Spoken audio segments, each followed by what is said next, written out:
May we start? What's up, y'all? Welcome back to another episode of Tasty Tuesdays Talk. I'm one of your hosts, Zebra, and I'm going to get right into our wonderful guest today. He's right beside me. He goes by Greg McGoon. He's a children's book author. San Diego for college, and then right after college, I moved to New York City. And what brought you to New York? Well, lots of different things. Theater, but actually modeling was what took me there first. Fashion, commercial, editorial. All the things. Underwear. So, in my private time, no. Psychology, and I got an internship at the Child and Adolescent Services Research Center. Ooh, say that every day. I don't know. I graduated top. Yeah, anyway. Of course you did. I just enjoy that. Not like the top, but I was like, what was it? Like top 5%? Well, there's 5%. Yeah, I think it was top 1%, and there's 10%. Top 5%, I wanted to but I worked 3 jobs and I was an RA the whole time, which was the greatest experience of my life. So it sounds crazy, but I've actually written a TV pilot based on being an RA. Like, this was a very pivotal time in my life. So. Was anyone terrified of you? No. So you were cool. I was fun. We did a lot together. We were there were rumors that were the 5th floor is a cult because my residents, we all went out to dinner together. We all went to haunted trails together. We went to random activities together. We went to the San Diego rodeo together. Mm-hmm. So we actually we had a softball team together. Mm-hmm. So we really. What else did you do together? Stop. No, yeah, nothing inappropriate. They for some reason we became a close knit family that they basically were like, oh, Greg can solve any problem that we want, and it was just a test. So knocking on my door at 2 a.m. There's a bug in our room, or can you cut my bangs, or okay, sure, why not? And I never Can you cut my bangs? Yeah, that actually happened. I cut people's bangs. I had co-ed residence girls. What about pubic hair? Oh my goodness. I loved it in that little room up on the top of the 5th floor with my people. So anyway, that's what the show should be called. What? The 5th floor. That's what it is called. That's what I submitted the pilot as. Yeah. From what you've gathered from right now toward all the way until you were in New York, seems pretty great. There were overarching great things. I'm sure, but the highlights, you have really vivid highlights. I do. So. I wouldn't trade a lot of that. Mostly, like I said, like you're saying, if you don't like your high school, if you don't like your college, there's people that go throughout school just didn't like school. Yeah. And they just went and got their degree. And I did actually contemplate leaving and going to a creative arts university, but I'm thankful I did not. And I stuck the course and became an RA. Thanks to my dad, he introduced Burning Man to me. So that's a whole other topic that we can get into because that's always fascinating to me. Because no one would have expected, my dad's the reason why I go to Burning Man. I remember, And I am thankful and grateful for him because we didn't have the strongest relationship growing up. Is that why do you think you were the kind of a father figure in all these different groups and being RA? Because you stepped up the role that maybe your dad wasn't there when you were growing up. Yeah. And now you were the father figure of all these people that weren't that much younger than you, but you were always like that. Whether you go to TJ or your RA or. Yeah.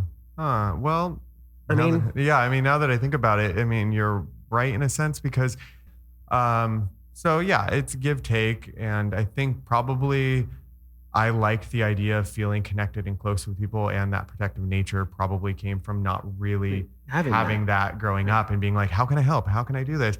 And yes, I'm aware it can be overbearing. And that's what some of my my first year being an RA, some of the reviews came back doing please don't share this because he understands us so well. He'll immediately know who this is, even though it's anonymous. And we love him, but sometimes it's just he's not our father. And that's when I kind of got to see what he was doing. You saw the outfits and you saw the dust bike. What is this? Pretty much. And I was like, what is happening here? But he was like, it's great. It's like an art festival. And it was like, sure. But I didn't research it or anything at the time. It wasn't until I moved to Ghana that yeah, I moved to Ghana. That's another story. So, and I remember calling my dad and being like, the time has come. And within 24 hours, I had a ticket to Burning Man the following year. who is this man that I'm discovering right now? Like, well, I want some of these qualities and I hope I do have them. Mm-hmm. So that was kind of fascinating to see this person that I didn't see growing up, like now bring this world of Burning Man to me. It's interesting how people try to like pin it down to people that have never been. And you never know. You can't. You'll never know what it is. And you don't know. I mean, you can, not to get too like heavy all of a sudden, but I think for me and how I had been living my life and like separately, I was able to like show up there and learn more of who I was, but also kind of self-discovery, a lot of self-discovery. Yeah, reclaim my sexuality in a weird sort of way and reclaim like sex for me because of just kind of the way I know. I was like, let's not get into that whole thing, but now that we're talking about Burning Man, you might as well. But I think because of just kind of my history. There's a party and there's the orgy tent. Yeah, there is that.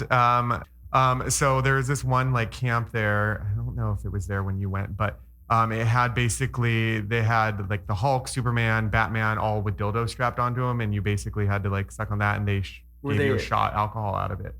These were people dressed up, or mannequins? These were mannequins. These were not real people. They had like the fake ones that had basically. Well, wouldn't surprise me. Honestly, I'm sure you could find that at a camp. People dress like that and do it, but no, these were mannequins that were set up, and they had the things strapped around them that they injected like a shot out of them. So you had to basically, earn the shot. Yeah, you had to earn the shot by, doing the thing to it.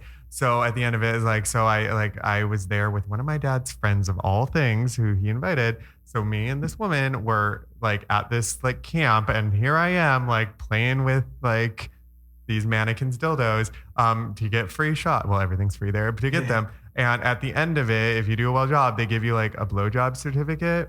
And I just remember my dad's friend when we're sitting on top of a bus, and he was like, "Oh, what did you guys do today?" And he was like, "Well, Greg got a blowjob certificate." And he's like, "All right." And I'm like, "This is the weirdest thing I think has ever happened in my life." That my dad is like cheering on that I like succeeded at this random mannequin by giving like the Hulk a blowjob. Like anyway, so that just goes to show you that who my dad was growing up would never in his mind even know what that meant to now we're on top of a bus watching the sunset, and he just thinks it's hysterical and wonderful that I like did this activity with this random camp. So if that doesn't change your relationship with a parent, I don't know what does. So well, that's a nice segue. So we should you are an author.